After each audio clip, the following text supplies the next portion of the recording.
Bonjour et bienvenue dans cette vidéo consacrée à la correction de la compréhension orale de l'examen numéro 8. C'est parti, on se retrouve tout de suite, juste là, pour la correction. Alors, nous y voici, question numéro 1. Les habitants n'ont pas accès à l'eau potable, ont souvent accès à l'eau potable, ont irrégulièrement accès à l'eau potable. Pourquoi? Parce qu'il y a régulièrement les Guadeloupéens, les habitants en fait, qui se retrouvent dans l'impossibilité de boire l'eau du robinet. Et quand on boit l'eau du robinet, ça veut dire que l'eau est potable. Elle est bonne à boire. Quand on ne peut pas la boire, c'est qu'elle est non potable. Donc, les habitants n'ont pas accès à l'eau potable. C'est faux, parce que parfois ils ont accès. Ont souvent accès à l'eau potable. C'est faux, parce que c'est irrégulier, j'ai envie de dire. Irrégulier. Et il y en a trop. Il y a plus. Quand on entend le document là, c'est vraiment souvent, ils n'ont pas accès à l'eau potable. Vraiment. Euh, L'origine de ce problème, c'est la pollution? Non. C'est le climat. Parce qu'il y a des intempéries. Ok, des intempéries, des grandes pluies, du vent, etc. Et ça abîme le système de canalisation. Et ce n'est pas la sécheresse non plus. Que se passe-t-il quand l'eau est indisponible? Que se passe-t-il? On ferme des écoles, voilà, on fermeture d'écoles. On ferme des hôpitaux? Non, en fait, il y a des problèmes de fonctionnement dans les hôpitaux, mais on ne les ferme pas, les hôpitaux restent ouverts. Et on ferme des routes? C'est faux, on ne ferme pas de routes. L'ONU reproche à la France de ne pas garantir l'accès à l'eau potable. Donc l'ONU a épinglé, c'est important de comprendre ce mot-là, épinglé, la France à plusieurs reprises pour la situation concernant l'accès à l'eau potable dans l'archipel. Donc épinglé ici, ça veut dire pointer du doigt, dénoncer ou reprocher un manquement ou une défaillance. Donc on montre ce qui n'est pas normal, on dénonce tout simplement ce qui n'est pas normal. Et c'est l'ONU qui a fait ça à la France par rapport à l'eau potable. L'ONU affirme que cette situation peut causer la mort. Non, ça, ce sont les plaignants, ceux qui portent plainte, en fait, ceux qui ne sont pas d'accord, les Guadeloupéens qui en sont victimes. Ils disent ça et a porté plainte contre les autorités guadeloupéennes. Non, ça, c'est une centaine de Guadeloupéens qui a fait ça. Ce n'est pas l'ONU qui a fait ça. L'ONU, elle a juste dit « Ouais, ce que vous faites, c'est pas bien, quoi. » Question numéro 5. Ce qui explique cette situation, c'est un réseau de distribution moderne? Non, il est vétuste. Il n'est pas moderne, il est vétuste. Il n'est pas tout simplement pas bon et rempli de fuites. À droite, à gauche, c'est très très compliqué d'avoir de l'eau potable avec un système comme celui-là. Les fuites dans le réseau. Ce qui explique cette situation, hein, c'est les fuites dans le réseau, les multiples fuites. Pour ceux qui ne savent pas ce que c'est qu'une fuite, c'est quand vous avez un tuyau. Par exemple, là, vous avez un tuyau, l'eau passe à l'intérieur et vous avez de l'eau qui coule comme ça, des gouttes comme ça, ploup, ploup, ploup. Il y a un petit trou là et l'eau, elle coule comme ça. C'est ça une fuite d'eau, c'est ça. Et en gros, en fait, les fuites, elles créent, on va dire, des intrusions de germes ou de polluants extérieurs qui vont dans le robinet des gens et ça crée des maladies, des problèmes. Ça rend l'eau non potable tout simplement. Les normes de station d'épuration trop strictes. Elles ne sont pas respectées, mais on ne dit pas qu'elles sont strictes. On va dire qu'il y a des normes de station d'épuration. Une station d'épuration, c'est un endroit où l'eau est recyclée. Par exemple, quand je prends ma douche, l'eau usée va dans la station d'épuration. La station d'épuration recycle l'eau, nettoie l'eau pour ensuite la mettre dans le robinet à nouveau et qu'on puisse se redoucher avec, faire la vaisselle, etc. Donc, c'est pas forcément l'aspect strict dont on parle ici, c'est plutôt les fuites qui créent cette situation. Le nouveau syndicat a pu régler ce problème, n'a jamais réussi à redresser la barre. Redresser la barre en français, ça veut dire résoudre le problème, tout simplement. Il y a un gros problème, on va redresser la barre, on résout le problème. On résout le problème. n'a pas été assez organisé. Voilà, ils ont des problèmes d'organisation et des problèmes financiers. A bien géré son argent? Ben non, parce que ils ont des problèmes financiers. Et en général, quand on gère bien son argent, on ne dit pas qu'on a des problèmes financiers. Ok. Le ton de ce document est critique? Non, parce que personne ne donne son avis. Alarmant? Oui, parce que c'est un problème grave, avec des conséquences graves et qui est en constante évolution. Ça n'arrête pas, le non potable n'arrête pas. Il y a de plus en plus de gens qui ont accès à l'eau non potable, ou qui n'ont pas accès à l'eau potable. Et il est enthousiaste? Non, parce qu'il n'y a rien d'enthousiaste, il n'y a rien qui provoque de la bonne humeur dans ce document-là. Donc voilà pour l'exercice numéro 1. Je te laisse compter tes points et me dire quelle note tu as eu. Tu peux mettre ça dans les commentaires. On va passer maintenant à l'exercice numéro 2. C'est parti. Exercice numéro 2. Pasteur était scientifique. Pourquoi? Parce que c'est un savant qui fait des recherches sur des vaccins. Ok? Ah, attendez. Ce n'est pas un médecin. Ok? Parce qu'un médecin soigne des gens. Un médecin ne fait pas de recherche. Voilà quoi. Un médecin, non. Ou alors, ça s'appellerait un médecin-chercheur. Là, on a dit un médecin. Donc, ce n'est pas ça. Et était atteint de la rage. Non, c'est pas Pasteur qui était atteint de la rage. Non, c'est un enfant dont on va parler tout de suite. Joseph Meister est mort de la rage. Non, il a failli mourir de la rage, mais grâce à Pasteur, il n'est pas mort.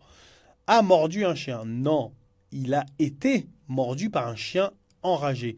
C'est lui qui s'est fait mordre. En fait, la bonne réponse aurait été Joseph Meister s'est fait mordre par un chien. Ça aurait été ça la bonne réponse. Est le fils de Marie-Angélique. Oui, parce que Marie-Angélique, sa mère, quand il a mis Marie-Angélique, virgule, sa mère, ça veut dire que Marie-Angélique est la mère de la personne dont on parlait juste avant. Et la personne dont on parlait juste avant, c'est Joseph Meister. Émile Roux est pour le vaccin, est plutôt contre le vaccin. L'adverbe fermement rend cette réponse incorrecte. Est vraiment, donc fermement, contre le vaccin. Donc il s'y oppose fermement. Fermement, ça veut dire vraiment, vraiment, vraiment, quoi. C'est pour ça que là on dit plutôt, ça veut dire il est pour, et il est plutôt contre, ça veut dire bon, il est un petit peu contre, ouais, oh, non, je suis pas trop truc. Mais il est vraiment contre, c'est non, non, non, non. C'est ferme, ok? Fermement contre. Vous voyez un peu la subtilité ou pas, la nuance?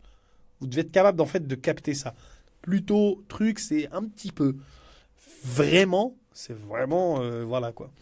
Parce qu'en fait, on aurait pu mettre est contre le vaccin, mais l'adverbe vraiment ici donne un vrai sens à contre et au verbe être. Il est vraiment contre. Pas un peu contre, il est vraiment contre. Exercice numéro 2. Pourquoi Pasteur aurait voulu sauver son patient? Parce qu'il sait ce que Marie-Angélique risque de vivre. Lui, Pasteur, en fait, il a perdu ses 2 filles à cause de maladies infectieuses. Et il a vu la détresse de la mère. Il a vu la mère de Joseph Meister. Elle était très inquiète. Et il a dit, waouh, je suis motivé, je vais l'aider à sauver son enfant parce que j'ai déjà perdu mes enfants. Je sais ce que ça fait. Donc voilà ce qu'on veut dire ici par parce qu'il sait ce que Marie-Angélique risque de vivre, ok? Pour soutenir l'avis d'Émile Roux. Ben non, Émile Roux est contre, donc c'est pas pour soutenir son avis qu'il veut sauver son patient. Il était sûr d'avoir trouvé le vaccin. Non. Il était sûr, ça veut dire il était certain, sûr quoi. Mais non, il prend le risque. Il a pris un risque d'essayer de le sauver. À quoi correspondent les 2 semaines? Au temps que la rage met pour se manifester. En fait, on dit plusieurs semaines. Quand un chien nous mord ici, il nous mord, la rage met plusieurs semaines à se manifester. Ça veut dire que... Ouais, mais plusieurs semaines, ça veut pas dire... ça veut dire 2 semaines ou plus. Ça veut pas dire 2 semaines. Ça peut être 2 semaines, 3 semaines, 4 semaines, 5 semaines. On ne sait pas. Les 2 semaines, ça correspond à l'espérance de vie après avoir été mordu. Non, ce n'est pas dit. Non, ce n'est pas dit. au traitement de l'enfant. Oui, des injections quotidiennes pendant 2 semaines. OK? Tous les jours. On lui fait des injections de la rage pendant 2 semaines. Pour avoir une certitude, Pasteur a injecté une maladie à son patient. Il a injecté la rage à son patient. Est-ce qu'il a attendu d'avoir d'autres patients? Non, il a vacciné un berger après avoir été sûr pour Joseph. OK? Il a va d'abord vacciner Joseph et ensuite il a vacciné le berger. Il a accueilli des patients du monde entier. Oui, mais non. En fait, pour avoir une certitude là, il a injecté la maladie à son patient, à Joseph. Après, il est devenu sûr, il est sûr, il a dit ah, mon vaccin fonctionne. Donc là, il a vacciné un berger et il a accueilli des patients du monde entier.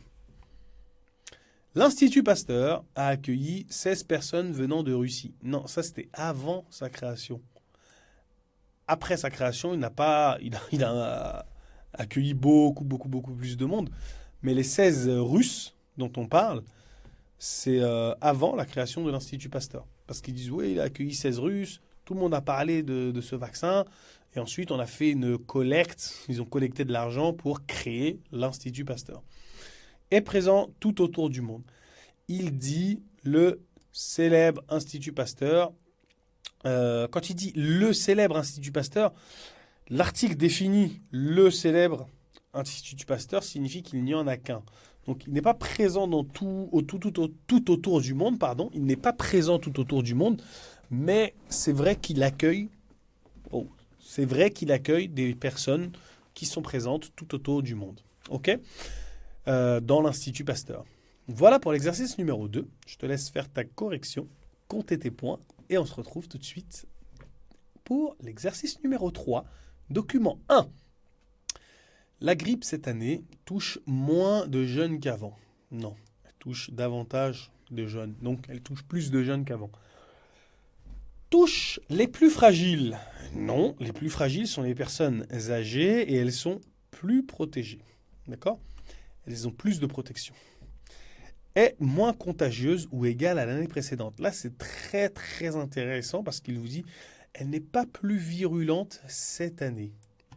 Pas plus virulente cette année, ça veut dire que elle est virulente, peut-être comme l'année dernière ou moins. Ok? Elle n'est pas plus virulente. Pas plus, ça veut dire égal ou moins. Il faut faire très attention à ça.